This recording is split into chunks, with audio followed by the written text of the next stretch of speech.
Sometimes getting real and vulnerable when talking about your own life is so freaking hard. You guys have been asking me to share more of my stories, life journey as a mentor, as an entrepreneur, as a generational seer and shaman, basically just as a life adventurer. And so guess what? I delivered. And seriously, who better to interview me about me than Jen Casey? Jen, as you guys know, she's been on this podcast before, but for anyone that is new to Jen, she is a brain based life and business coach, host of the top rated podcast, CEO Psyche, and is a very dear friend. We both totally geek out on mysticism, tech, business growth, personal development, and deep introspection. So she is it's going to be so much fun to have this conversation with and deep dive into all of the area that I know you guys love to ask about, love to hear about. And honestly, it was really fun to share. Let me tell you, we really covered the gamut in this episode. So grab a cozy spot and come hang out in conversation with us. And definitely make sure to connect. All the ways to connect are in the show notes. I want to hear what resonated. Send us the DMs, send us the comments, and tell us your stories as well. I want to hear it all. Let's dive in. Welcome to In the Calm. I'm your host, Georgiana Alexander.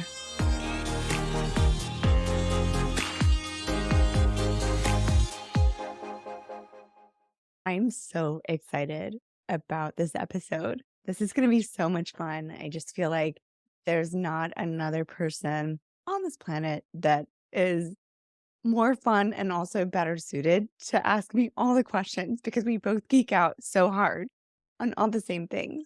So this is going to be a blast. Oh my God. I feel so honored to interview you for your podcast. It has I don't been, even know what you're going to ask. I don't either. I have so many questions. I feel like getting to know you and becoming friends with you and then deepening in our friendship has just been so beautiful, so incredible. And also, every time we connect, I hear another layer of your story and I find myself going, wait, what? You went where? You met who? You are just a woman who has lived so many lives. I'm just excited to get to learn even more about you today. It's so crazy because day to day, I forget how many experiences I've lived. Like in human design, we're both 3-5. I have really lived that fully. And I feel like I'm just getting started. So it's fun to kind of re explore these layers with you because it's something that I don't think about often. And then when I do, and I think that's the same for any of us, right? Like we don't always see the things that we've done that really have created the fabric of our being, of who we are in our story. We don't honor that. So this is like such a beautiful way to share and honor pieces that I forget about or don't talk about. So I'm so excited. Yeah. Well, actually, this isn't where I was initially thinking we would start, but you just said 3-5. And That the question that popped in my head was like, did you always know how to live in alignment with that 3-5?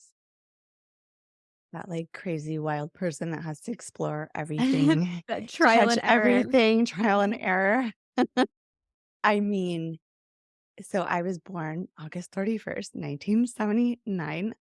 And to answer your question, who the fuck knew what a 3-5 was? Right. Right? Like, I think that Raw, the founder or the download channeler of human design, if I'm remembering correctly, it was around that time period, I feel like. But so, yes, I did always live that way, but it was so against the grain of everything that was around me, except for my mom was sort of like intuitively, without knowing, gave me permission for that.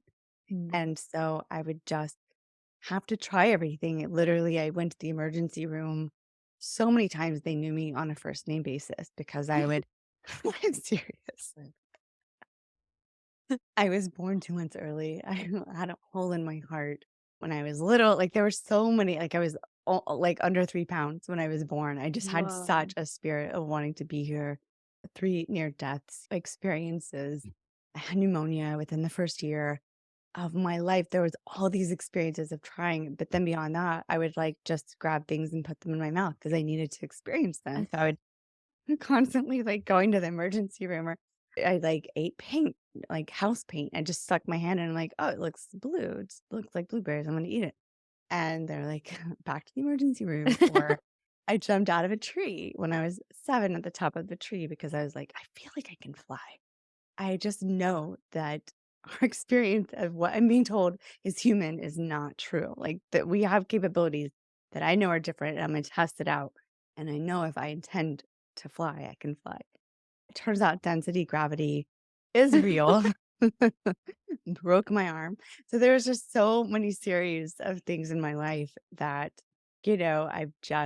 I've gotten run over by horses. So many car accidents I wasn't even driving in, like flipping off the cliff and almost dying. And I was in another car accident the year before then where I thought we were dead. It was just so crunched up. And I looked over and saw my friend and I was like, okay, she's gone. And then I get out and then there's this man who was an angel. He had materialized and gave me his shirt and then dematerialized and I could see him. So it was like all these crazy experiences. I'm like, Whoa. wow, this is so different than what I thought And life was. So yeah, to answer your question, I've lived that way even when it wasn't convenient for others and even when it like mm, wasn't in my best well-being. It's like I just had to understand things. I wanted to explore every corner of the world and I still do. I'm still that wild and free. I'm just like doing it slightly differently. I'm trying not to get killed in the process.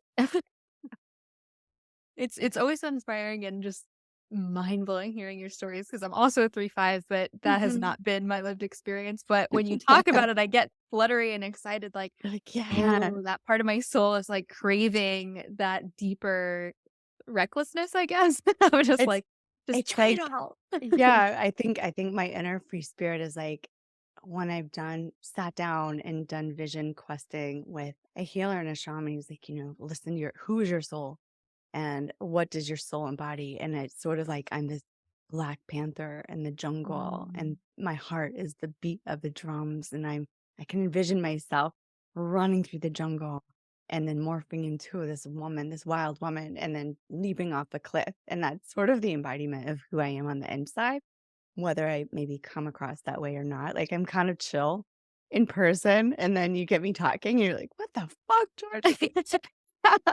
She's got that fiery passion. So much fire.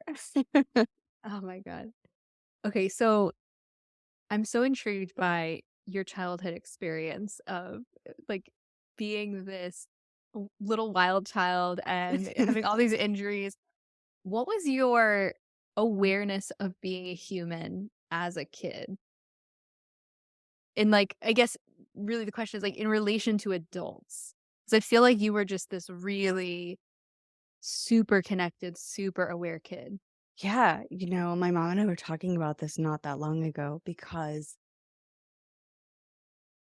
I remember I have memories even before too. Like I have full integrated memories of remembering the atmosphere and remembering like the scene in the conversations and things like that. Even I was so tiny, but I was remembering I was about 2 or a couple months away from being 2 when I had pneumonia and I was back in the hospital for that.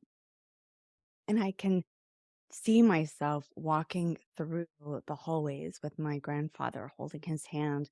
And in that moment, I have that memory. It's like I know that experience of being that child and looking up at him. And I was fully embodied, fully conscious, the human I am today. Like there's not one bit of difference to who I am today than who I was in that little 2-year-old body. I didn't have the language for it. I didn't understand the difference of what children to humans were. And that really pisses off adults, just by the way.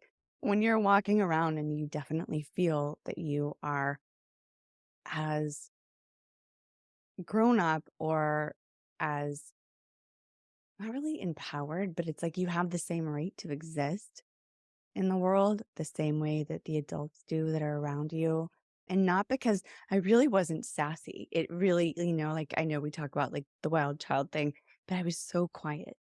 I would barely made peeps about things. Like I didn't have a loud voice. I was, really a quiet kid. I played quietly. I spoke quietly. So it's like this wild child energy was on the inside, and on the Mhm. outside, I had to have matching outfits. My shoes had to make noise. Like it was kind of this personality of sass, like dressed up sass, but in a quiet way.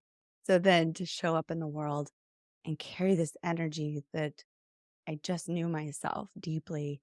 And that really comes from just like this inner chord of willpower and knowing that's so strong that no matter what anybody ever said around me, it just lit up. And I knew maybe sometimes I would try to do things a different way, but then it would always be brought back because that inner chord was too strong to ignore. It's like Mm. a tug that pulled me back on track. So I think that that was my experience of being human was I just didn't know better, but at the same time, I could tell that it was different, and I Mhm. didn't talk about the experiences that I was having with others because I it was obvious that it wasn't something to talk about, so Mm. and I Yeah, never 'cause felt like I had stories to tell, like, it just wasn't something that I felt like, "Oh, I'm supposed to tell everybody all these things." It was really the opposite. interesting. And within all of this, you were also having, like, psychic visions and Yeah. seeing spirits. Did you think that was normal? I never really had a moment of thinking it wasn't normal because it just Yeah. was so common. I mean, it was daily for me. And I lived in an area that had a lot of spirits, even my mom who didn't see, and we never talked about it in childhood, but later into adulthood, she said, I would have you and your sister sleep in the bed with me because I could feel spirits so strongly. I wanted it Whoa. to all of us be close. And I'm like, why did you ever say this to us when you were little? It wasn't a conversation we were having, and she didn't have the language for it. So she wouldn't have Right. been able to talk about it. But that was sort of the experience was there were spirits. It was like the Civil War energy spirits.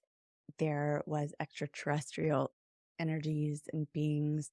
There were my angels that always were around. It was so dense. All I could see was white light and them because they were around me so much.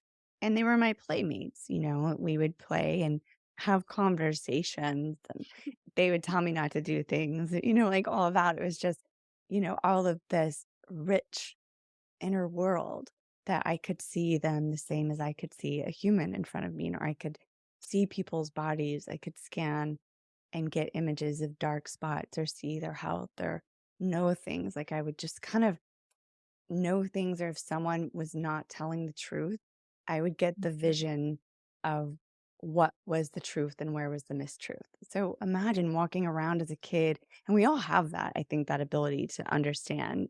Maybe it's more subtle. It was not subtle for me, but we have that knowledge of truth and what is true, and we're just taught to ignore it. But for me, it was really loud seeing people and saying, "Oh, that's not true," and then seeing what was actually going on. And I could see different things and get visions of what the real story was. And as a kid, I didn't really understand how to even language it, but it Yeah. was all there. Yeah, like, when I said, like, did you think that was normal? Really, the question was, like, did you think that was typical, or did you think that other people were also experiencing it, or Yeah, was I there an kind of awareness did that until you were I did you have an awareness that you were like, "Oh, they don't see what I'm seeing," or, "Why yeah. are these adults not reacting in the appropriate way based on that person lying right now?" Like, don't do we all not see that? There was Yeah. definitely that situation, even, in certain places. I mean, definitely with teachers, they don't like it when you can tell that they don't know what they're talking about. I know Mm, you have experience with that as well as a like 3 and 4 year old. So when you can sense that grown-ups didn't like that. It ruffled their feathers even sometimes without them knowing why. Because obviously I was quiet, I wasn't getting into trouble. There was no reason for that, but it was definitely getting feedback, of like that I was just ruffling their feathers because I stood in my own self. And no, I didn't think it was normal, but I also didn't. I mean, I realized that other people weren't having those experiences because I tried to say something to a kid like in preschool, and I was talking to him about, the birth of the universe and like how the seeds and apple. I was holding this apple and I saw the seeds and I suddenly got a vision of the way trees are born And then I could see the way the whole like earth grew and evolved and how like then the tree died or it's like this whole vision of the cycle of life. And I just saw this and I said something and he was like, "I'm gonna steal your Doritos." And I'm like, "Okay, I'm not talking about the same thing." We are not on the same level. Yeah. And there were hard times and hard emotions too. Like there were definitely times where something would happen. And I remember coming home and crying to my mom, just bursting into tears and saying, "I just don't know if I'm going to live to be an adult." Like, it just felt like there was too much mistruth and it hurt my heart so much to see that happening. And so I was just like, if that's what adults are like, I don't think I need to grow up. Like, that's enough. But Whoa. I had to like work past. I was 4, when I said that to her. I'm Those just were trying my to imagine a conversations. 4-year-old like coming up. My niece is 4, so just imagining her coming up to me like just saying these things, I would be like, "Wait, what?" Yeah. That's a lot to carry as a 4-year-old. Yeah. Yeah. But you just Wow. do it, you show up. And you don't know anything else, and this You is don't like, know. you're just in your process on your path. Mhm. Wow. Okay, so when do you or maybe it was a specific event or just a period of time where you began evolving into a space where you felt like, "Okay, I can be an adult, but, like, in a different way, in my own way," or some That's a version of good that. question. Yeah. Maybe I'm still working on that one. Am I an adult? Does it count yet? That's a great Um, question. I ask that yeah. often. Yeah, I don't really know that answer. I think I tried to shut down what I thought and felt, especially in my 20s. I was, Mhm. like, clubbing a lot, partying a lot. Like, I definitely have lived a very fun-filled life and experienced all the things in all levels, not just in spirituality, but in business and in entertainment and just having a great time. And so I think that there were times in my life that I tried to kind of tone that down and say, "Oh, I just want to be normal human." But then the thing is, like, there's no such thing as normal human. We all have this and we're all connected to this information. It's just, it was really strong and loud for me because it was meant to be. I wanted Mhm. all the time in the world to explore everything, not just physically, but everything energetic and emotional and universal and healing. It's like I just wanted to go to the depths of everywhere and everything to get to explore and see what it was like and then find ways to heal it or find ways to shift it where it didn't feel right. And Mhm. so I think that in my late 20s was when I really started coming into a personal more balance of being openly being more open to conversations about spirituality. There definitely had been conversations before in my life, but I really hadn't been open verbally and talking with friends. And that was a time that I really was surrounding myself with more spiritually open people. But the interesting thing was that the people who were all amazing, but to them, because I had already lived with it for so long, and I wasn't even telling them that that was the case because I didn't know how to language it. I just thought, oh, maybe I'm not intuitive, because I didn't know. Because their practices and the way that they were showing up to being open and being intuitive and knowing came from a very ritualistic place. They needed that space to be able to tap into their own intuition. And I Mhm. just walked around with it. And so to them, they're like, "Don't worry, you'll get there." Like that was kind of like I was getting sort of pat on the head and like, well, and I'm like, oh, I guess I'm not intuitive if I'm not having to experience it like you. And yet, I've had on these experiences, like, I'm, like, traveling to other countries and astral traveling and hanging out in other planets and, like, all these things, and, I'm time traveling in past lifetime periods and, interesting story, I think you'll really appreciate this, talking about this spirituality and talking about childhood is, I talk a lot with people about quantum energy and how that in that space there's no time and space. There's no limitations, right?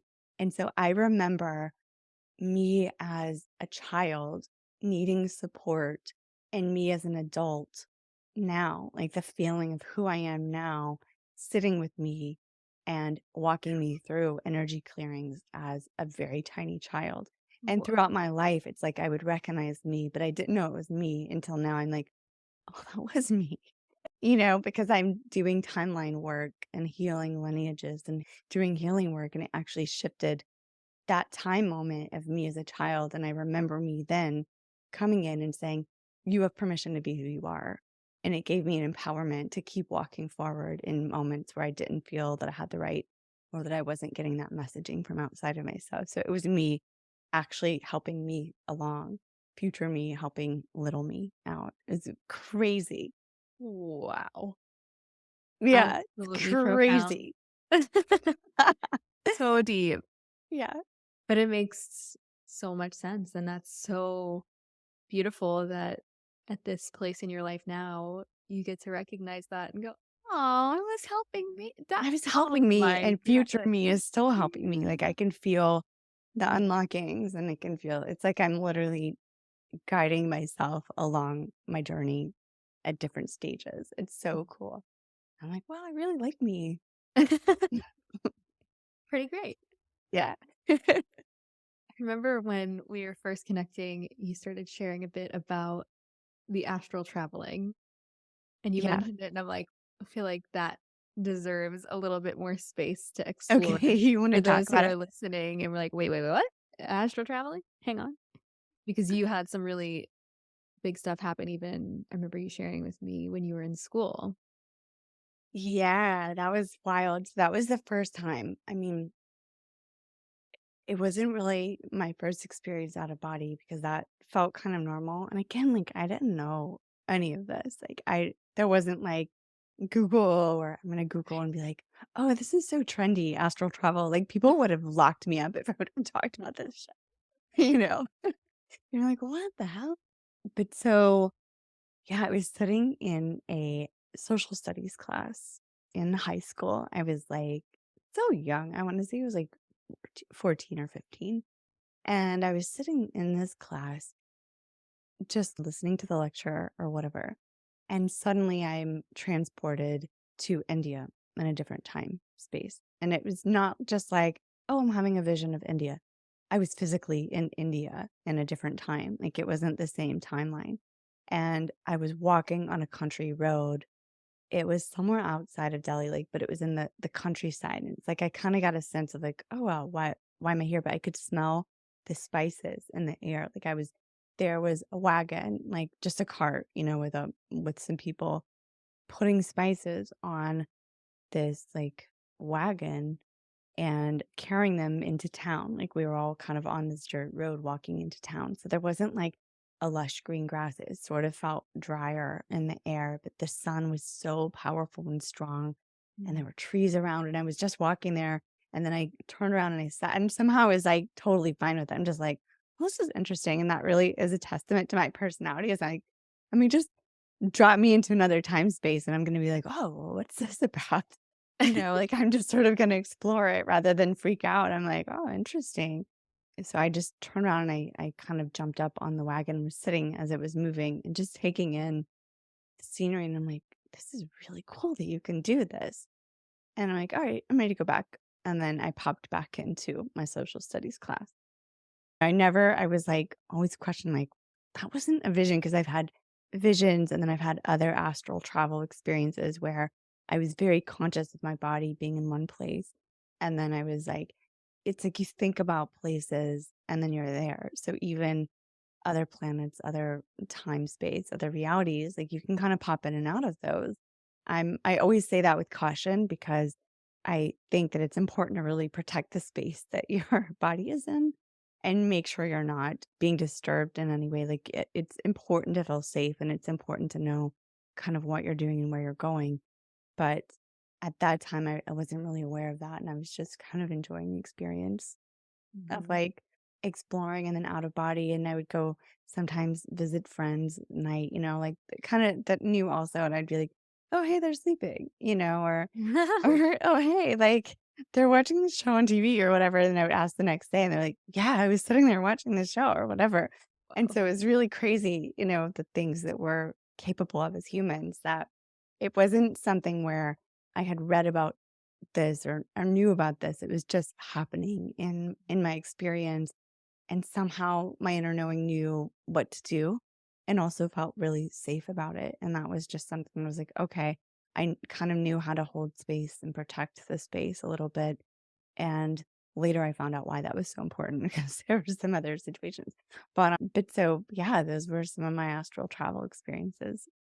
Wow. That's so cool. And I just love how, as a kid, especially, you just had so much curiosity and so much Yeah. excitement and just a very casual energy about like, oh, yeah, I'll take a look around. Yeah. Yeah. I think that's definitely a testament to my personality is like I'm like, Mhm. yeah, just drop me in some random weird place and I'm gonna figure it out. Like what's this about? How does it work? Why does this work this way? I want to explore it and I want to know the answers. Yeah. So I find it so fascinating that you went from this level of daily experience to then like really immersing yourself in the club scene and Oh, like it did not turn off. By celebrity. the way, it didn't I'm turn off. like, I went through a phase for a couple years working at a TGI Fridays where we did a whole lot of drinking, and I'm like, that was like psychically painful. And I definitely was not as even close to as open at that time. I was really, really shutting it down. Mhm. So I'm just sitting here like, how in the hell did you navigate those spaces? Like, it is just blowing my mind. I wish I knew you back then to like witness it. Man, I mean, I had a lot of fun. Again, I think that I just have such a curiosity in Mm. nature. And I think I just naturally attract things that are interesting and people that are interesting and experiences. And, even I was in college and a friend of mine was a model and her best friend was a sports agent. So we would go like with these major sports figures and they would be like, "Okay, we'll pick you up in the limo, and then we're going to see we're going to this special, like, awards event where the Bee Gees were playing." And, like, it was just a really small, intimate group of, like, pretty high profile people. And it was really funny because in that vehicle, my friend and I were quite young, like, we were still in college, and we're like, "Oh, are you guys, like, ballerina dancers?" Like, we were completely harassing them. And, we're like, "We're not here for you, by the way. Like, we're not your date, so good luck with that at the party."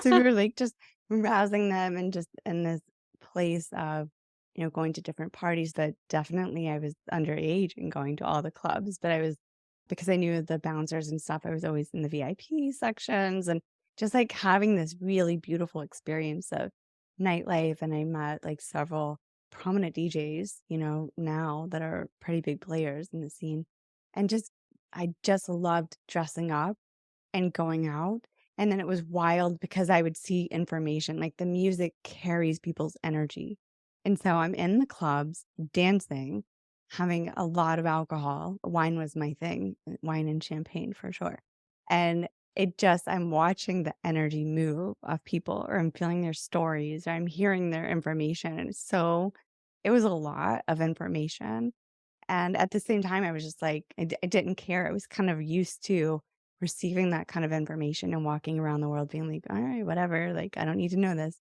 And then also, there were moments where I could really sense danger and it kept me out of danger. Or I was really protected with the friend circle that I was around, and I think I grew up in a home where high profile people were pretty normal, like really major business people and political figures and things like that. And we hosted a lot of dinners. So that was kind of a natural, I guess, segue for me. And I grew up as a multi instrumentalist too, playing guitar and singing. I mean, I didn't perform out as a kid. I did sing at Carnegie Hall when I was a kid, like as a part of a group and stuff like that. But so these experiences just kind of felt natural. And again, Mhm. it goes back to honoring, the way that we're built. It's natural for me to just all of a sudden, like I think even my friends and relatives would be like, wait, I thought you were over here. And I'm like, nope, I'm over here. I just wanted to like jump and explore. And at the same time, I was really grounded in my studies and I was really focused on that. So I kind of was able to have that balance of not losing center, even though I was out all the time in the clubs Wow. or traveling around or just having really wild experiences, in Mhm. places where you're like, "Oh, where am I?" Like, I'd end up on yachts or, around the world, and I'm just like, "Where am I? Like, this is crazy." Or people would be like, "Hey, do you want to come to this celebrity golf tournament?" I'm like, "I don't play golf, but I'll drive the cart," that kind of thing, and then we're like running over alligators and stuff like that, or, you know, like, I mean, just like all these things. And I studied abroad when I was a kid too. Like I was in Italy one summer and in Spain, and one summer I was like 14 and 15. So I would just kind of wander around on my own. I was like this grown up person, very young. You just literally have had so many lives. You've just explored so much. It's so beautiful.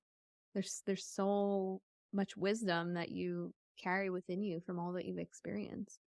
Yeah, thank you. I mean, well, and even with the party stuff, I mean, growing up younger, I had this opportunity where no, it was Pepsi. Pepsi was like trying to break into the Southeast market, and we knew somebody high up as a family, we knew someone, and they were, like, telling us about what they were doing, and I, like, walk up as a kid, like, they're telling like, adults talk around you, so you don't know, and yeah, I'm fully there, and I'm, like, present, and I'm like, "Oh, no, that's a terrible idea, like, you need to do this." So they kinda brought me in as, like, a consultant with that, where I was like, "Okay, so here's what you need to do is create experiences for these kids that don't have anything going on, and it will be memorable and they'll be loyal to you as a Mhm. customer." So they started creating these like concerts and events for kids, like in all these different rural high schools, where they would bring in DJs and like have events for them and host them as like these like little mini festivals.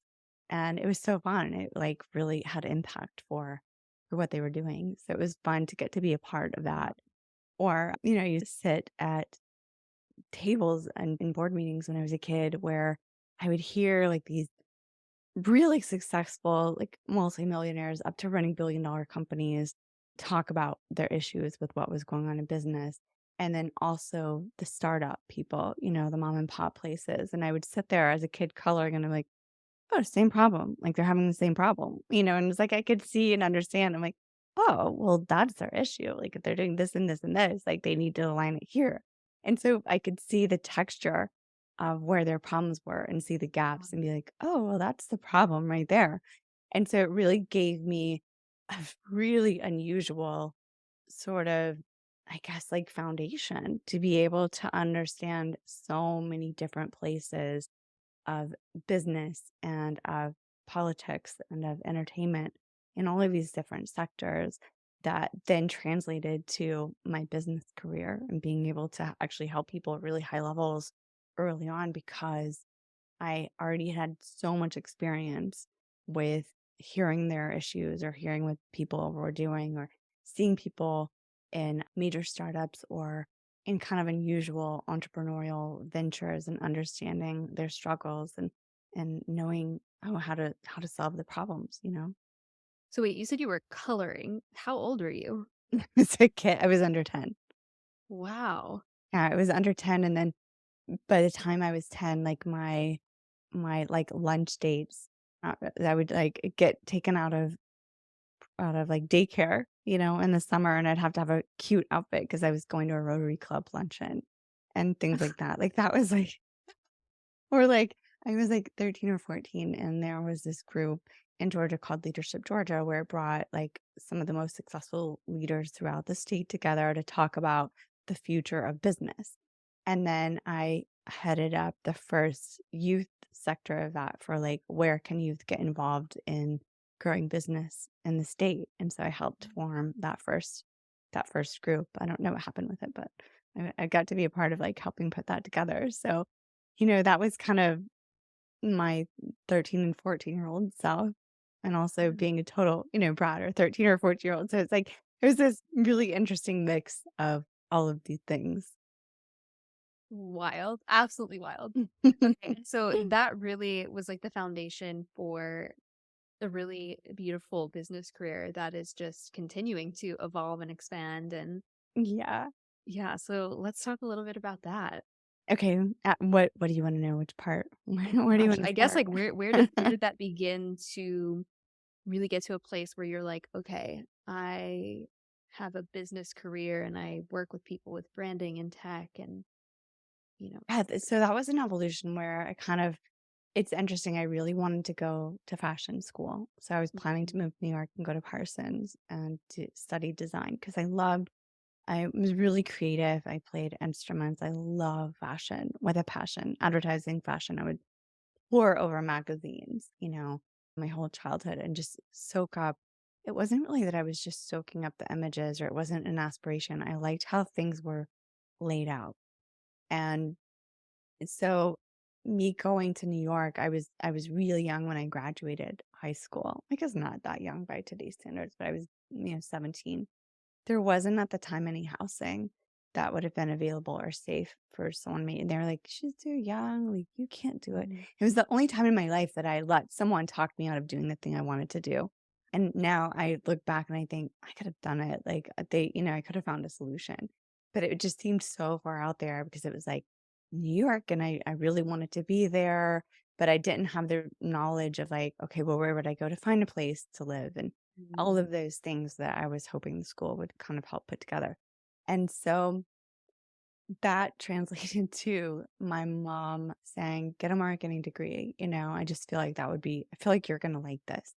And I did. I loved it. And I loved branding and advertising. And I focused on that. And I also focused on strategy. I'm like obsessive when it comes to strategic planning and strategy and logistics. I know I geek out on like fitting all the pieces together and finding the best solution. And I also loved tech and technology and like design software. It was just all these pieces that I loved. So when I was getting out of college, I didn't know exactly what I wanted to do, but my mom had a real estate company at the time. Like we had our own companies and businesses. And I really wanted to stretch beyond that and do something different, but I also saw the freedom and the potential in that. And so I immediately like graduated, got my real estate license, went into helping kind of rebrand and restructure the business in that way. So I hit the ground running and I'd already done work within our family companies and we had companies in banking, like we would help build banks and then flip them and sell them. And also in real estate and doing different development deals and things like that. So it was kind of those were the sectors that we were in. And then my husband at the time, like I got married right at college, like I was 21 when I graduated. I got married right away, and his whole family was in textiles in Istanbul. So I actually did get to design clothes and fashion, be part of all of that, and I loved it. So that really started this whole background. It's like, okay, I've got a background in manufacturing because I've been not just in those factories, but I had friends at Shaw Industries, which is a huge carpet. Like I knew the Shaw family and I would go to their factories for different projects and like had this really big fascination with manufacturing and understanding that facility and then so all of that kind of strangely tied into this career where I helped Mhm. our family businesses to grow to really, really significant levels. And then I would get bored and want to like go do other things. And so like I was like, I feel like I need to move to LA. It was just sort of like this breeze blew in with this knowledge of like, oh, you need to go to LA. And I'm like, okay, I'll go to LA. Like at the time I didn't know anybody. Like I wasn't going out to like become an actress. I didn't have like these goals of like, I need to be in LA for this reason. I knew I needed to be there. And so I get there and I'm working in consulting. So it's like people start coming to me and wanting me to help them put things together the same way that, bringing this background and knowledge. So I've done work in nutraceuticals, like going to these huge manufacturing facilities with the raw materials that make vitamins and sat down at tables with scientists, like boardroom tables in conversation with like the next product that they're going to design and how that works. It was like so bizarre. And then I also helped a music entertainment company. We had amazing investors and that like I ended up I'm not going to name the celebrity's name, but there were a lot of rock stars around us at that time. And it was basically like I developed an allergy to drinking in that experience because of all the different events and things that we did. And we also manufactured lifestyle clothing at that point too. And so getting to again pull back in that manufacturing and then the tech and then the entertainment and the business side of it. So it just kind of evolved as my I think as I evolved, the opportunities to try out different things and to explore different things evolved. And then the refinement for me of being able to quickly help people either grow, scale, or find solution to whatever gap or problem that they were seeing evolved as well. So that's kind of like where that all came from. It was like this big adventure. I mean, honestly cannot even name all the different industries that I've been a part of, but to me, the thread was the same.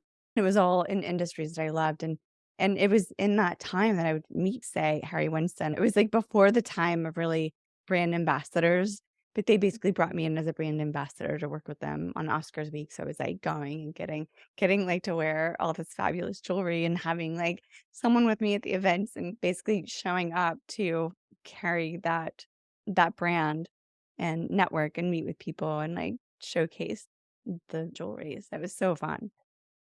Wow, this is so wild. I said at the beginning, I was like, "I'm gonna learn so much more about you." I don't think a lot of people know, but I was also a voting member of the Grammys because I had done production and executive producing on an album. I also consulted with artists and, like, would help them find, like, growth in their careers. People would come and say, "Oh, I wanna do this," and so it was, like, within that industry that I did my own albums for fun. I thought it would be so cool to produce and write, so I wrote, produced, all that, several songs and albums. So I'm so curious, like, what were some of the problems that were coming up in these boardrooms or with some of these artists that you were helping them navigate? It was lack of clarity of who they were and of the problem. It's like sometimes the problems cloud our vision of where we need to go and what we need to do. Like it fogs the path, right? And so when you can identify the gap or the issue, or you can really identify where you want to go and set that intention, it becomes very clear where you're off track. So if I'm at A and I want to go to D, but I'm not even at A, I'm kind of standing askew to A, and I've got, like, all these other blocks in the way. It's about clearing the path and really lining up actions and making sure that it's aligned, intentional actions happening in business, happening in branding, happening in identity, and even with branding, making sure that everything was cohesive and making sure that not just the images or what we might identify as a typical brand, but also the energetic of the brand, the magnetism of the brand, like what the intention of connecting with their client was. So I would see, I think early on, a lot of the problems was just, what I would see when I was a kid was people feeling like maybe they didn't know the answer, or feeling like they were lost or overwhelmed or didn't know the path to take or up against a problem they just didn't know how to figure out. And it was really about finding a mentorship to be able to say, oh, well, let's step outside of your problem and help you navigate an easier path through. And so that's what I could sense and see. And then that became the way that I approached our businesses without even realizing it was intuitive. Like I would sense the opportunity and then help set us up to align to that opportunity. Mm. Or even before 2008, before like really the financial crash, it was like several years before I was actually at the chiropractor and getting adjusted. And he was a really cool person, kinesiologist who was used to my antics. But I just sort of shot up on the table. I'm like, holy shit, there's gonna be a financial issue that's comparable to the depression.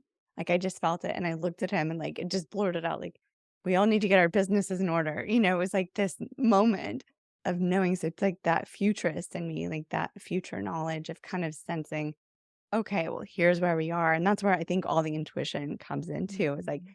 trusting what my gut instincts were and trusting that inner knowing of how to align certain things. Even in our family business, like a lot of the branding and the advertisement that we were doing early on was really unusual for that time period, for the place.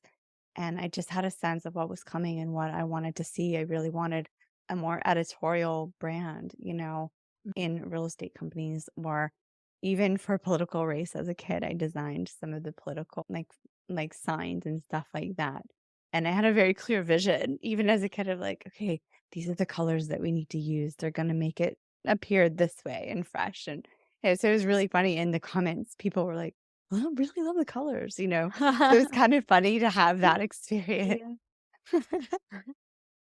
Even getting to see your website, getting that little sneak peek of it was Yeah, just it's so beautiful. Like, live. you have such a clear point of view, such a powerful perspective when it comes to branding, and it's just really cool for Oh, anyone who's listening to this. Like, I geek get out on it. ready. Like, oh my God, I love combining all the different elements of people and brand. And that really goes to people. I love seeing people really align to everything that they are, like show up in their empowerment, show up in their shine and their brightness, and like just elevate to their best selves. And I think that that translates in branding too. It translates in anything that we do.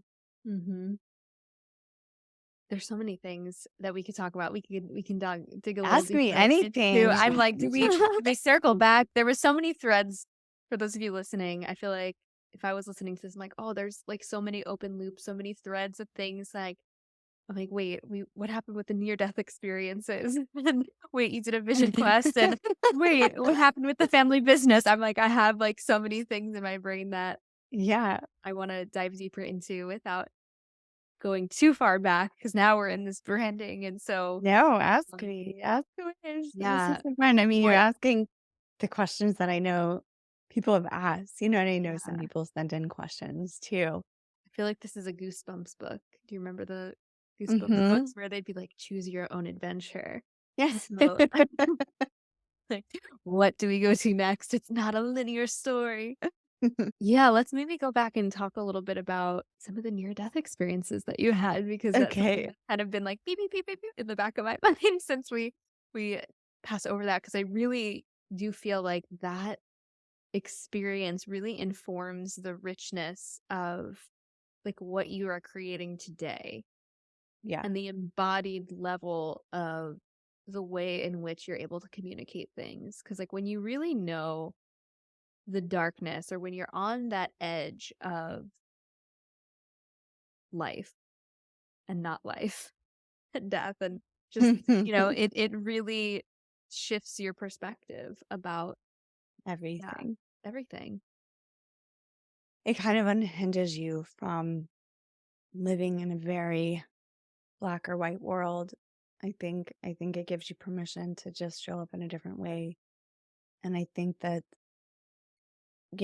really early on, I mean, I was born and I was under 3 pounds, and that definitely impacted. I was born 2 months early on my grandmother's birthday, which is kind of always like we were so bonded and are still bonded. She's like, she hangs out every day. I feel like I'm like, what do we want to do this year? Nanny. I'm like, we're celebrating another birthday. What do we want to do? But so yeah, going back to the near death experience, I mean, the one that's most visceral that I think that you're probably referring to is when I drove off the cliff, right? Is that like one of the ones that you remember the most? Definitely.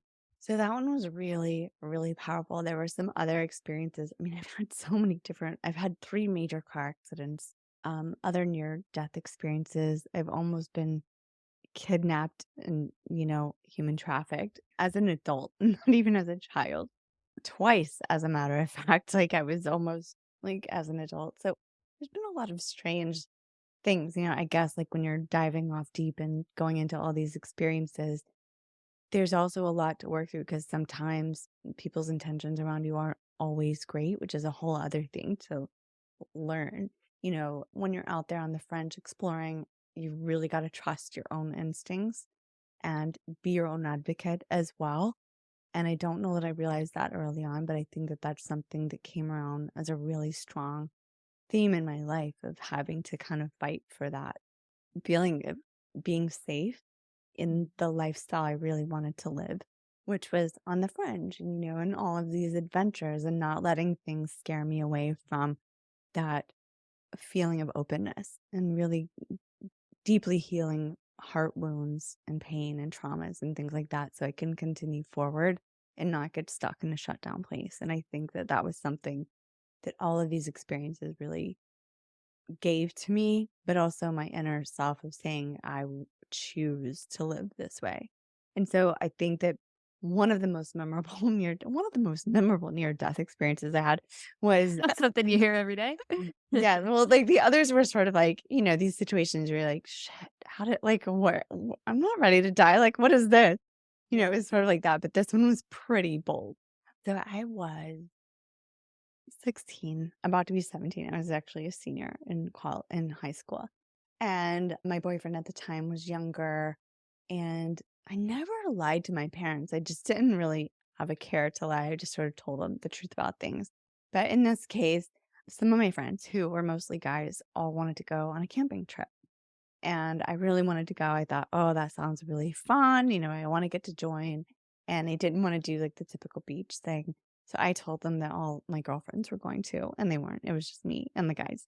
And I felt safe around these guys. I didn't feel like there was not any sense that I was gonna be in a bad situation with these friends of mine. So I felt safe to go. I lied. We went in, we did the hiking, we, like, did the whole thing, carry the pack, and, most of you guys haven't met me. I guess if you haven't met me in person, like, I'm really a girly girl. Like, I'm not just walking around, like, let me carry my hiking pack.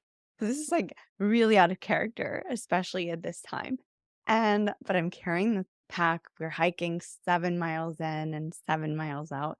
And we have the whole experience of the, the several days that we're out there camping next to the waterfall. This is in the Appalachians, like at the base of the Appalachian was where we were. And so we're coming out, and the trip went really well. And some of the people had left early. So we were in two cars. One was a Jeep Wrangler, and the other car was just like someone's car, like singular car. In that car, I was carrying all the packs, and the other car was carrying five of us. So the driver, I was in the front seat, and there were three guys in the back. And radios are blaring. Everyone's having a great time. The driver's in his full on high school ego mode and, zooming through these mountain roads pretty fast. And so we're driving, and my angel guides are, are with me. And they suddenly like scream out, "Tell him to slow down now." And I'm like talking back in my mind. I'm like, no, he's going to get so mad at me. Like, I'm not going to say anything. And so another minute goes by, and it's like someone from behind my shoulders pushes my shoulder forward, like shoves me. And so my body kind of moves forward because it's like someone just shoved my shoulder, and they yell, "Tell him to slow down now." And so I open my mouth to say, "Okay, slow down." And as I open my mouth, the the Jeep hits a gravel, and we start fishtailing into the side, the mountain face, so the right. So we're about to full impact hit a mountain face, and that is for sure death because you can't impact something at like 50 miles an hour like that and not just completely crush a car. And so he overcompensates the wheel, and we instead drive off the side of the cliff of this mountain. So we drive off the mountainside, and it's a really steep embankment that goes down. And crazily enough, there had just been a tornado that had come through these woods like a few weeks before. So it was like all the trees were snapped like toothpicks, where there were these huge shards of trees sticking up everywhere from the ground. Somehow we were flipped front over end 6 times. And there's like a, a steep embankment before a complete ravine drop off the side of the cliff. And so everything slows down. And yeah, it's really fast. So I'm seeing us kind of fly through the air as we flip over the side of this. And then you see the front drop, and you're like, okay, so this is probably it. And then as you go forward, and then the roof gets ripped off the car, it's a soft top. And the guys in the back who are playing with a butterfly knife, by the way, so somebody's finger gets sliced open, almost off. Like all these crazy things didn't stab anybody, which was a miracle. They come flying out of the car. The car does not land on them, which is like each of these moments are just insane because by a hairline fraction of a different angle, they could have gotten impaled by the car. We could have hit one of those shards. I was the only one wearing a seatbelt. The driver was bashing the window, the front window, like with his body, like he was hitting the window as we went flipped over. And I'm screaming so loudly that the guy who's in the car a mile back taking the packs can hear my scream over his radio at full blare. and he knew, like, he just stopped and he didn't see us around the bend, and he said later, I knew, like, they were all dead.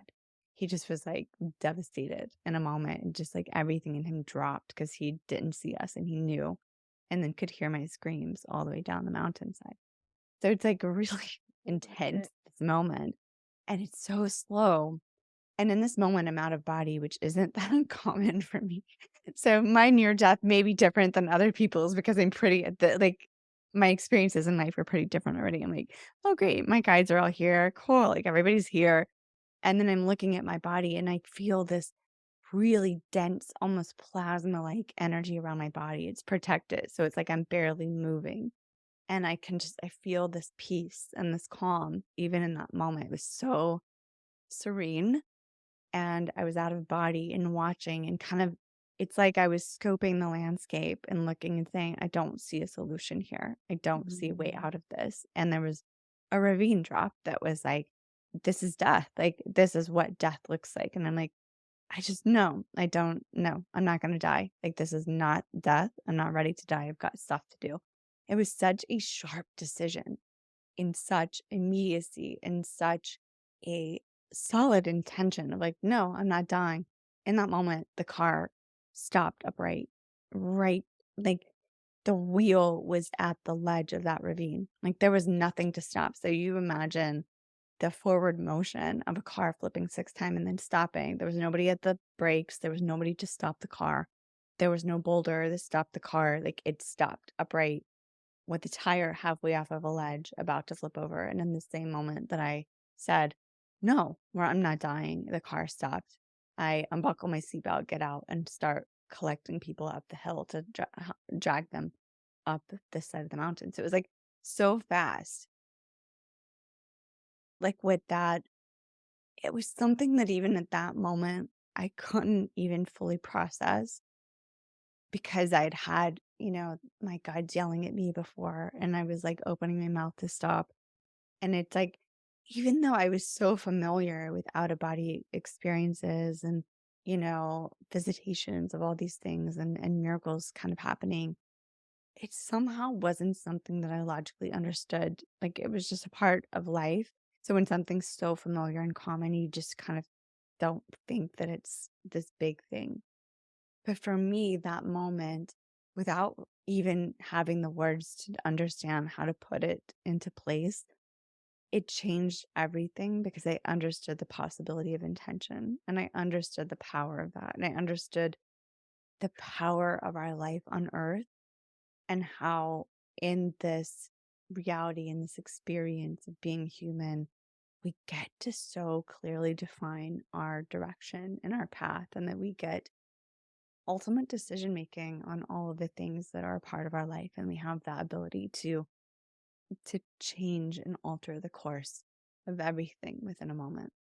And that in a lot of ways gave me a lot of freedom in choices in life where I learned to lean into what I intuitively felt like I needed to do versus what conditioning and society maybe told me I should be doing. Wow.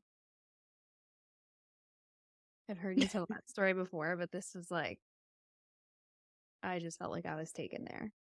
That was really deep. So thank you for sharing that. Oh yeah.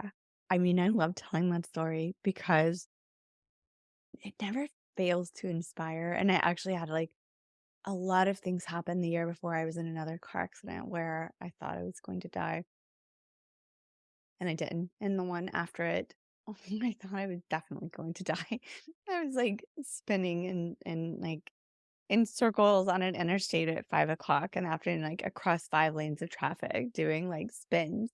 And it was raining and there were transfer trucks all around me, and I managed not to get hit by anything. And I was just like, whoa, okay. But again, it came into that moment of like, there's this balance in those moments of surrender and trust, and then also intention. So it's like, and I feel like that's our creation as well. So it really ingrained in me what that looked and felt like almost a tangible experience that I think a lot of people may not get to have. It helped me understand and trust my intuition in a way that I think other people, I hope that they don't have to go through that to learn to listen to their guides, Mhm. to listen to their instincts and their intuition. What was your connection with your guides like after that experience? It was still like I was still kind of a bratty high schooler, I guess. It's like still that mix of like you would think I would just listen. It really took me until I was almost sex trafficked in Miami before I really listened because there was a moment then, and that was several years. I was like in my 20s at that point, and I was out walking in the middle of the day, and this white van showed up down the street. And they said, "Turn around right now." Like, my guides yelled at me, like, that same voice, that same, like, urgency, and said, "Turn around right now and act like you don't exist." Like, basically, make yourself vanish energetically. And so I did, and I looked back, I could see the faces, and then I went back to the house, and they said, "Turn the TV on," and there was news footage, and they were saying, "Hey, there's sex traffickers in the area, like, we're trying to find," like, that kind of thing. It was, like, the immediate, like, intuitive, like, yelling and then being told, "Turn around," and I actually listened, to that experience. I listened to Mhm. them.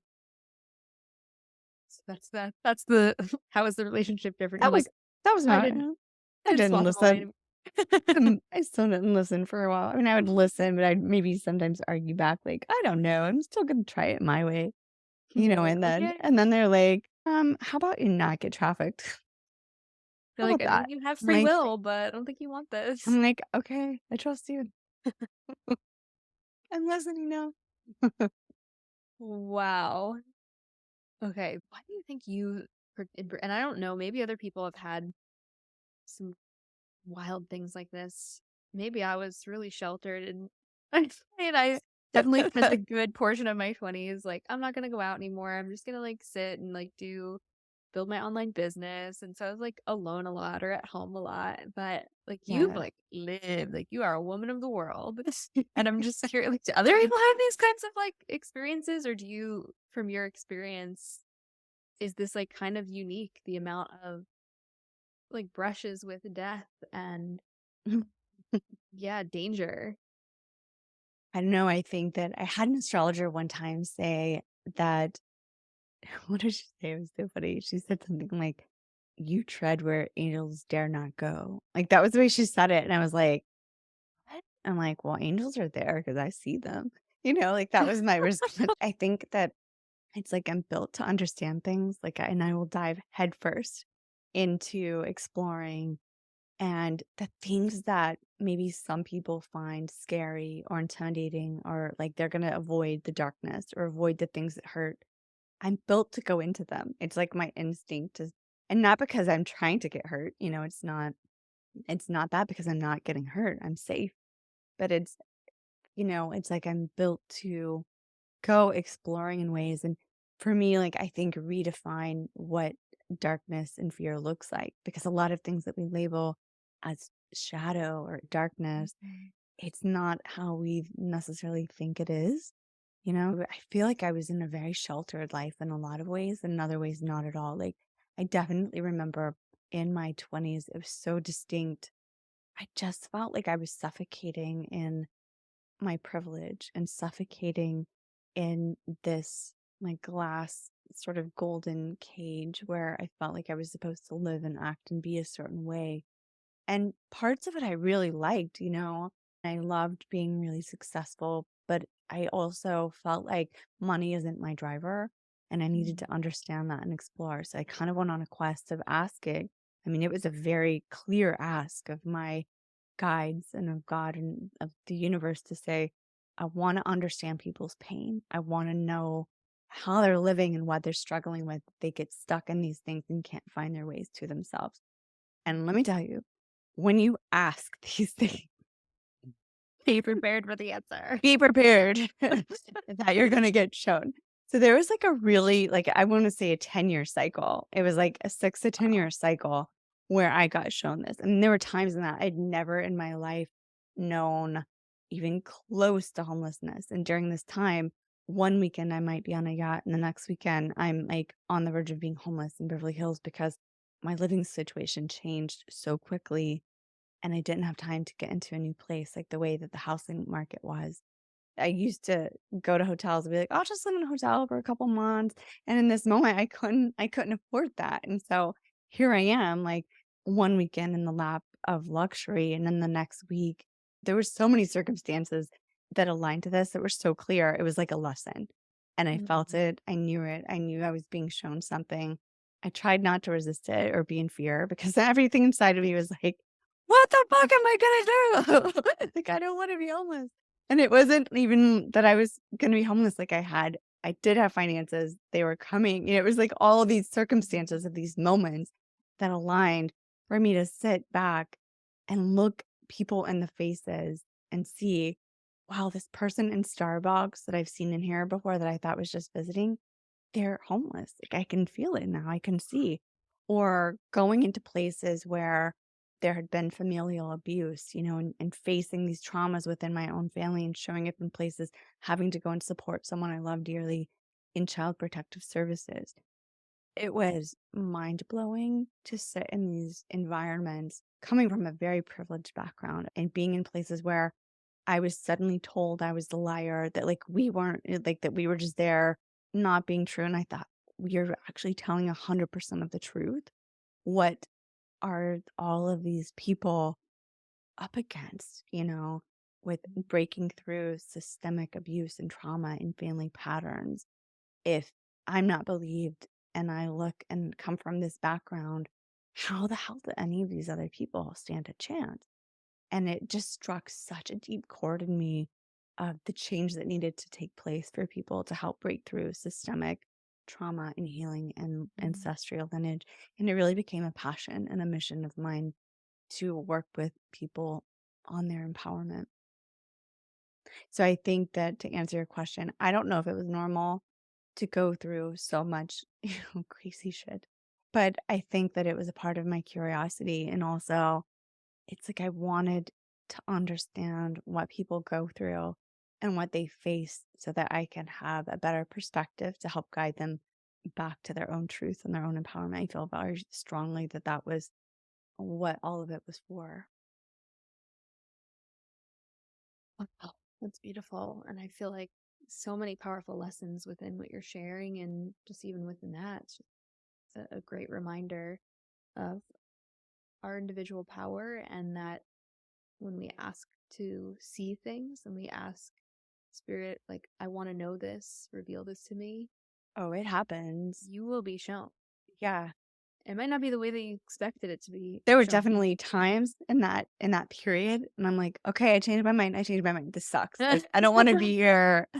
I I want take it my back. I want my plush little life back. Like, I just wanna, like, I'm ready. Okay, put me back, put me back." Yeah. And I had to, like, understand and find my own way through so that I could help other people understand that as well. I mean, I asked for it. Like, yeah, you don't always want what you get. What do you think was the biggest lesson or lessons that you integrated from that period? Wow, so during that period, there was a lot of not really awakening from abuse and trauma in my life. It wasn't necessarily an awakening. It was like family lineage trauma. And it was a history of, I had been spiritually awake even before abuse in my life started, but it started pretty young.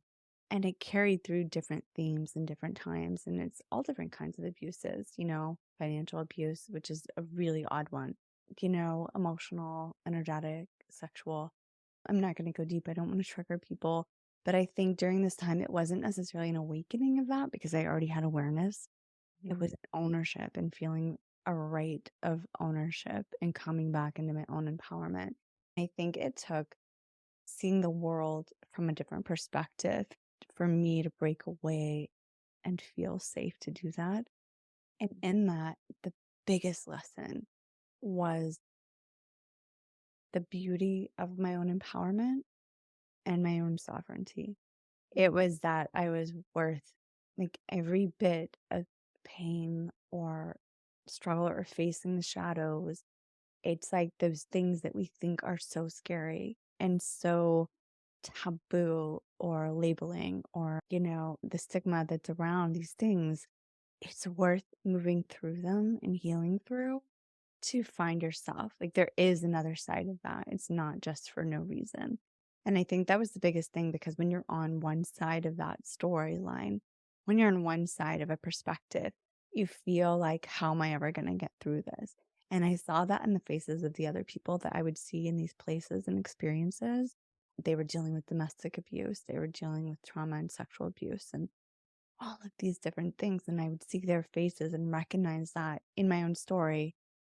In my story, I didn't feel that I had the right to take ownership of that story because it did not look like theirs. It didn't, I wasn't getting beaten in the face. And so it was almost like learning that wrong is wrong and you can heal and forgive the people and the places of that because they're just living out their own traumas. And that was a really big lesson for me too, that for me fighting for myself, for fighting for my lightness and my open heartedness, giving myself the grace and space to work through what I needed to work through was more of the driving force than hanging back in the pain of it, than hanging back in a closed off place.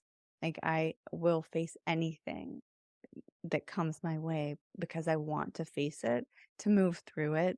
And I think that that's something when you're on one side of things, not knowing if there is another side. I can now know with, I thought I knew before. No, I can know with 100% certainty. There's another side. There is a lightness. There is a way through. Sometimes it's overwhelming, but in taking those steps to find your truth and your empowerment and your healing, not just for yourself, but for your family lineage and doing the shadow work, doing the trauma healing, it's going to change your life because the person I am on the other side of this, it's like, is the person that I've always been inside and the life that I felt so suffocated in and trapped in that I felt the world around. I mean, listen, I was at parties with Harvey Weinstein. Okay. Like I was around a lot of people and players in the world that embodied abuse and abuser and controllers, and things like that. It was just a part, I think, of the fabric of the time period, throughout time where we've stood in that. And I think we're breaking through that. But it's so incredible to be in a place now where there's nothing that can stand in the way of my freedom and my sovereignty. Like I will always find my way through. And knowing that was huge, and being able to share that with others and hold that space for them has been huge, and see them come through their work and their trauma and their healing and their reprogramming. And I also was gifted so many different tools in that practice of, I got to work with some amazing shamans and then also given tools of how to reprogram trauma. So I incorporate that in a lot of the work I do with people too, is the things that I learned for myself to really integrate quickly to where it's not like a lingering in the pain and the suffering of it. There actually is a way to tap in that to that on a quantum level. And I'm like, oh, this is good to know. Like, like one minute I'm crying so hard I'm like throwing up on myself. And then the next minute I'm like, oh, I'm taking notes here. This is good stuff. It's really beautiful to see someone like you who has lived through so much variety of experiences of emotion and to be in this place now where you're like, yeah, I'm on the other side and there is another side. I Yeah. feel like that's going to bring so much comfort to so many people who are listening to this right now, who might be in the thick of it, who are still sitting in the void of, oh my God, maybe like what's going to happen? Is there another side? Where am I? What's going on? Is this Yeah. There's forever? actually, I feel like almost an identity that if you awaken, like in your awakening, whether it's spiritual awakening or trauma awakening or all of these different things, there's this association, there's this identity, this mindset that we have of thinking, oh, well, this is how it looks and this is where it has to stay. And then it has to be a long, drawn out, intense process. And that's just not the case. And that's not bypassing the situation. It's just not necessarily meant for us to have to stay stuck because that's just another attachment, is staying stuck in the quote unquote work of it when actually it can process and move through.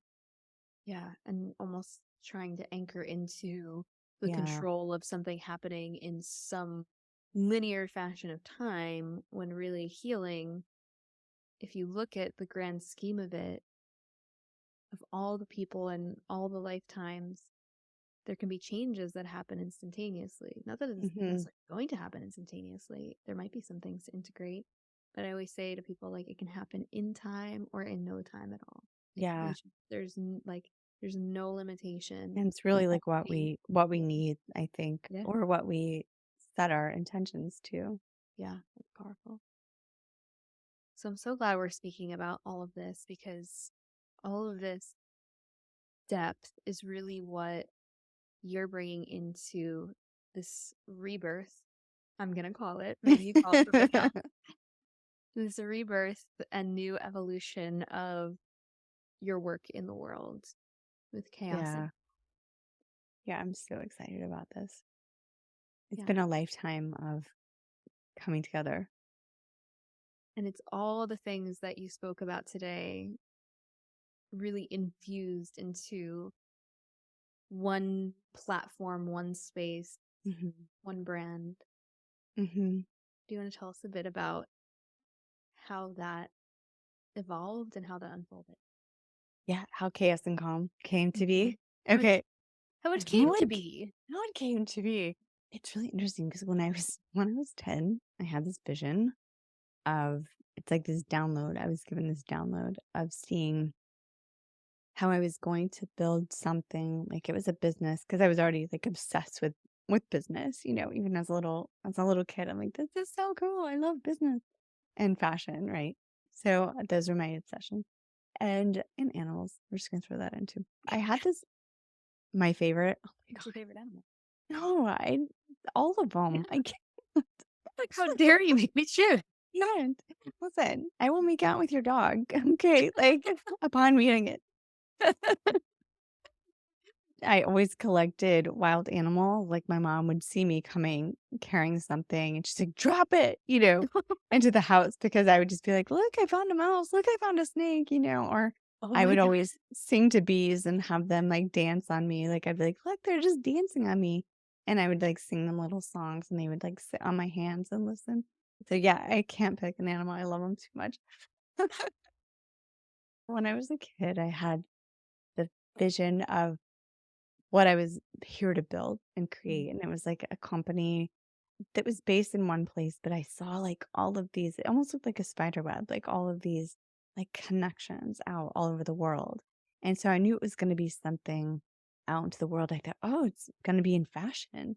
And I was really excited about that. But it's like I just knew that there was something that was rooted in one place, but was also in many places.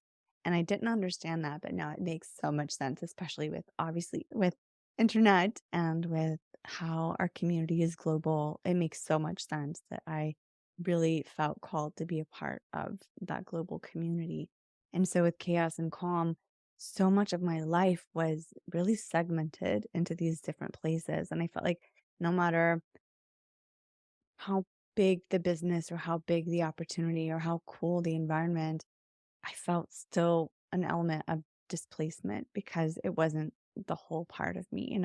It's like in fashion, I couldn't be the whole part of me. In business, I couldn't be the whole part of me. In spirituality, like I love designer clothes and like beauty and like luxury cars and stuff like that. And I definitely, I was not welcomed with open arms into some of the spiritual community because of that, because they're like, well, that's not what spiritual means. Like, and I'm mm, like, well, I think it does. And so I wanted to create a place where, selfishly for myself, that I could live and show up and feel the freedom and expansion to get to have a place to put all of the things that I love. And then what that became is really a community for others to join in and find answers and find their community and their like tribe where maybe they love traveling the world and they're also an entrepreneur and also, they have a family or they love wellness or they love fashion or love luxury or maybe they're getting started in their entrepreneurial career and they're just looking for support but aren't finding the answers that they're looking mm, for. And, maybe there's somebody wanting to get connected to their intuition, but it's like they're looking for a place that feels right to them. These are all the people that have come to me and said what they're needing and said where their struggles are. And so I integrated that into chaos and calm and put this together in a way that it's like a home. It's like a new reality where I get to show up and be exactly who I am, and then that attracts the people that are wanting the same things, and that we can all support one another and grow together and learn from one another. So it's really encompassing all of the things that I've loved in my life: pop culture, business, and deep universal spirituality. Like we're gonna jump to other dimensions and learn about how to heal our shadows and heal our ancestral traumas, and then also go shopping and find really good deals. And health and fitness and Yeah. Exactly. So it really is like a birthing project for me of what I wanted. And when I created this, it was so different than all of the other businesses that I've helped to build and put together, because usually those are done like the way that other people want them done. And for me, this was such an intuitive birthing. It's like it's something that's created itself, and I'm just here to facilitate that Mhm. process. It's showing up, and it came to me as a download of what it needed to be. And over the years, I've evolved as the person I needed to be a part of that. And now it's coming into physical, tangible form. And I'm so excited to be a part of That was so beautifully put. Oh, so it. I'm excited. and what's been really cool is you and I both are in phases where we're just birthing something and like you're just here to facilitate its birth. Yeah, It's just coming that's what through it and I'm feels like, oh, like. that is so spot on. This creation, it had its own evolution, much like a Mhm. pregnancy and much like a birth, where it needed to have its own time to evolve into the space, into language, what it wanted to be. And I just kind of had to hang back and be part of it. And it was so frustrating because I Mhm. just wanted to force it. I'm like, I'm ready for this to be here. I'm ready to move on. And it had its own timing. I feel like that is so important for people to hear, especially in the world and social media culture that we're in right now, where Mhm. every marketing promise that pops up on my feed, at least, is all about how to get there faster. Do it in 30 days, do it in 90 days, do it in a weekend. And it's like, Yeah. getting to talk to you as you were in your development phase of the website and I was building a sales page and I'm just like, this is going to take as long as it's going to take. And that's really frustrating on one level of awareness. And at the same time, like it is just not everything has to happen fast. Yeah, and that's something that has really sat wrong with me for a while, especially as a startup consultant. Mm, Everybody wants the next unicorn. Everybody wants the next overnight success story. And I really grew up in a time and in an era when businesses were built for legacy, and they were carried yes. through generational. And so I saw what that looked and felt like, and even though it was more dense, like, I love the hybrid now, that we get to be so online and so global with everything that we're doing and have that quickness. But I think with that, there's this expectation of what success looks like. And listen, I am all for capital success. Like, I love, you know, high earnings and high, metrics and things like Mhm. that. But at the end of the day, you have to put your intention out of what it is that you're showing up for. For me, I built this with community in mind. I built this with service in mind. And Mhm. so everything has its own rhythm and intention to create this for a very long term goal, not just something overnight that's meant to serve me and discredit everything else. And that was so important. And I think that's something that people are craving in business, because the thing is that I work with high performing executives and people in business as a high performance coach. With that, and I have had it in my own life as well. It doesn't matter what level of the game you're playing at. It doesn't matter how much success you reach. If you aren't heart connected to what your soul is guiding you toward, no amount of material success is going to get you there. And on the flip side of that, if you're not allowing yourself material success, and that is a part of your story, and you're holding yourself back, again, you're going to be feeling empty. So you have to be willing to show up in a heart connected space where you honor your soul purpose as well as create in a way that aligns with both. Like, it's time to shift the dynamic of what business means for so many people because we're all ready for something that's heart connected, soul connected, and also has the space to be wildly successful. Amen to that. Yeah. What's like echoing in my mind right now is just like building for legacy. Yeah. That's it right there. That's the word that really kind of bathes this whole understanding of this deeper evolution of really birthing and creating something that's Hmm. super soul connected and aligned. Yeah, and can carry forward that it's actually helping you create the lifestyle you want and the Mhm. life and the friendships and the adventures, that it's a part of that thread and that texture versus taking you away from that and leaving you empty. So it's about really showing up in a different way, in a more intentional and aligned way. What is the legacy that you want to leave the world? You know, I love these little surface questions you ask me. Just Um, like casual coffee chat. if I could say anything about the impact of the world that I wish people could understand is just show the fuck up and have fun. Mm. Like, honestly, I think that that's the biggest thing, and that's what so much of my adventuring is about and has been about, and I hope to continue that, 100-fold, is it doesn't have to be so hard and heavy, and a lot of times, just because we go through hard things doesn't mean we have to carry that weight with us.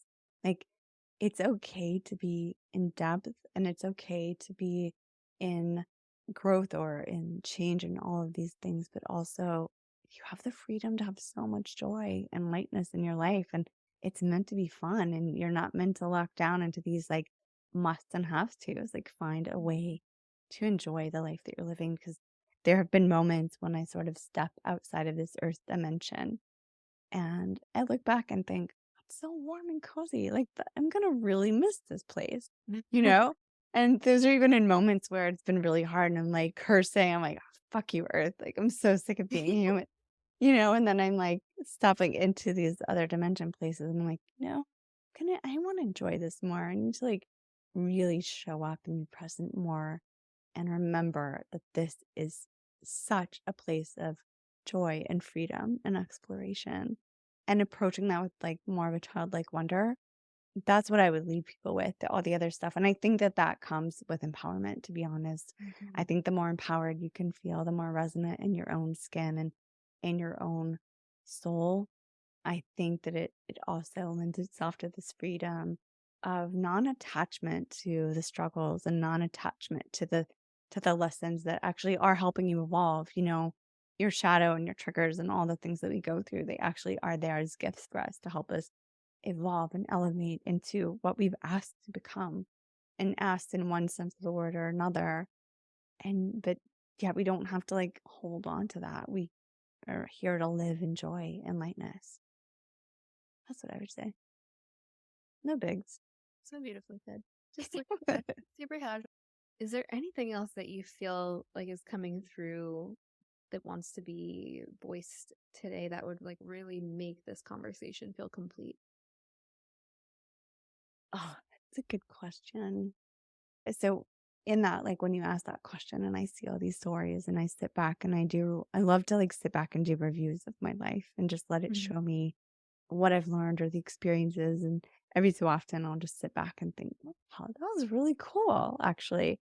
The textures of who we are and who we are collectively, it's like it's so important to bring your shine to the table, to show up for everything that's calling you inside, because you're contributing to that texture and that fabric of the collective, of the universe. And we're all here to do this work and live this life and live this joy together. And by not showing up, you're doing the whole world a disservice. By showing up, it's like you're pinging your little light in the corner of the world that actually illuminates the whole universe and helps as a part of the evolution of us all. And so it's so important to find the ways that you can have peace, to find the ways that you can show up and enjoy the exploration of your life and not be limited by, oh, I'm too old to do this or try something new, or, oh, but I need to have kids and a family in this way, even though it's going to make me miserable. No, there are other ways to do things. And maybe they haven't been done, or maybe there's just not someone around you showing that to you. Mhm. Show up for what's calling you. That's what comes through, because these stories and these explorations that I've lived, if anything that I would take away from it, it's been that it's such an honor to get to be here and have the breath in me to experience them, and to get to carry as many experiences and textures and stories and emotions. Like the emotions are such, it's like almost beyond words. It's such a joy. Like even the hardest, worst pain possible is actually somehow joyful at the same time. And when we can step into that perspective, it gives us freedom in absolutely everything else. I just keep saying wow. Sorry, guys. Like, wow. Wow. Wow. Jen's a woman of many words. You are actually. You're very well spoken. Usually, but today I feel like as I'm listening to you, I'm just being brought into like this deep trance state and really trying to stay present with you. So such a beautiful experience to be here with you today. And I feel like I can Yeah, speak for everybody in just saying thank you so much for sharing so much of your life and your wisdom and your light, and for allowing us into being able to know you on a deeper level. I love that. I love getting to know people on a deep level and sharing, because, as the projector story, like, we don't necessarily share unless we're invited. And I think I just forget. I don't walk around and say like, "Oh, let me tell you about this that I did," on Yes. on occasion, but most of the time I don't share. So this is really fun. I so appreciate you asking me the questions and diving deep with me. And it's like that being asked the questions activates the openness for me to tell the thing. And I think that for all of us, our stories impact one another. We validate one another. We give freedom to one another, and we help us feel like we're part of something bigger when we can show up together and share. And so to get to activate into storytelling today with you is just like such a gift. I love it. Thank you, my dear, dear friend. Oh, you are so welcome. It was my pleasure, my privilege, my honor. I can't wait for everyone to listen to this. Yeah, I'm so excited. Oh, I love you much. Thank you. Love you.